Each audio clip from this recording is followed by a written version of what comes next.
চট্টগ্রামের হালি শহরের আনন্দীপুরের নালায় পড়ে শিশু হুমায়রার মৃত্যুর ঘটনা তদন্তে ৩ সদস্যের কমিটি গঠন করেছে চট্টগ্রাম সিটি কর্পোরেশন। চসিকের প্রধান নির্বাহী কর্মকর্তা শেখ মোহাম্মদ তৌহিদুল ইসলাম এক অফিস আদেশে এই কমিটি গঠন করেন। কমিটিতে চসিকের প্রধান পরিচ্ছন্ন কর্মকর্তা কমান্ডার ইখতিয়ার উদ্দিন আহমেদ চৌধুরীকে আহ্বায়ক, ম্যালেরিয়া ও মশক নিয়ন্ত্রক কর্মকর্তা মোহাম্মদ শরফুল ইসলামকে সদস্য এবং নির্বাহী প্রকৌশলী আনোয়ার জাহানকে সদস্য সচিব করা হয়েছে। কমিটিকে এক কর্মদিবসের মধ্যে তদন্ত প্রতিবেদন দাখিল করতে বলা হয়েছে। পক্ষ থেকে বাবদ ৩০,০০০ বাকুলিয়া থেকে চুরি হওয়া ৭.৫ ভরি স্বর্ণালংকার সহ নূর হোসেন কালু নামে একজনকে গ্রেপ্তার করেছে পুলিশ। বুধবার রাতে বাকুলিয়া থানার বাস্তুহারা কলোনি এলাকা থেকে তাকে গ্রেপ্তার করা হয়।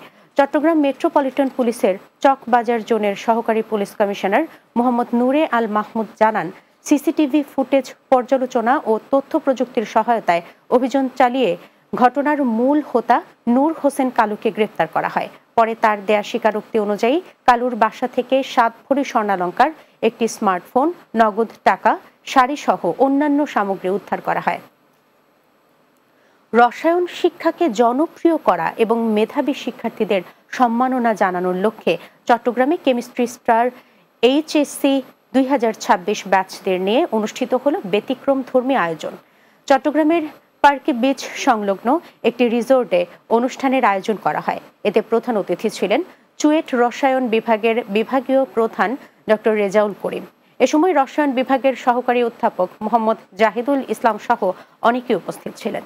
এর আগে এইচএসসি ২০২৬ ব্যাচের প্রায় ১,০০০ জনের মধ্যে কেমিস্ট্রি স্টার এক্সাম অনুষ্ঠিত হয়। এতে প্রথম স্থান অধিকারকারীকে ল্যাপটপ, দ্বিতীয় স্থান অধিকারকারীকে ট্যাব ও যে তৃতীয় হয়েছেন তাকে অ্যান্ড্রয়েড ফোন উপহার দেওয়া হয়। শেষ করব দিনের বাংলা, যাবার আগে সংবাদ শিরোনামগুলো জানাচ্ছি আরও একবার। এসএসসি ও সমমানের পরীক্ষার ফল প্রকাশ, এবার পাশের হার ৬৮.৪৫%। জিপিএ 5 পেয়েছে ১,৩৯,০৩২ জন। জুলাই গণহত্যায় শেখ হাসিনার বিচার শুরুর আদেশ ট্রাইব্যুনালের। হত্যাকাণ্ডের দায় স্বীকার করে রাজসাক্ষী হলেন সাবেক আইজিপি মামুন। রাষ্ট্র সংস্কারে মৌলিক বিষয়গুলোতে ঐকমত্য প্রতিষ্ঠা প্রয়োজন বললেন আলী রিয়াজ। অগ্রগতি হওয়া বিষয়গুলো আগামী সপ্তাহে মীমাংসার আশা।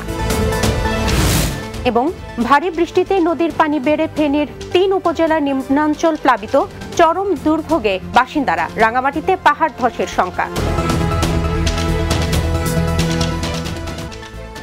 এই ছিল দিনের বাংলায়। আমাদের পরবর্তী সংবাদ রাত ৯টায় রাতের বাংলা দেখার আমন্ত্রণ রইল। এতক্ষণ সঙ্গে থাকার জন্য ধন্যবাদ সবাইকে।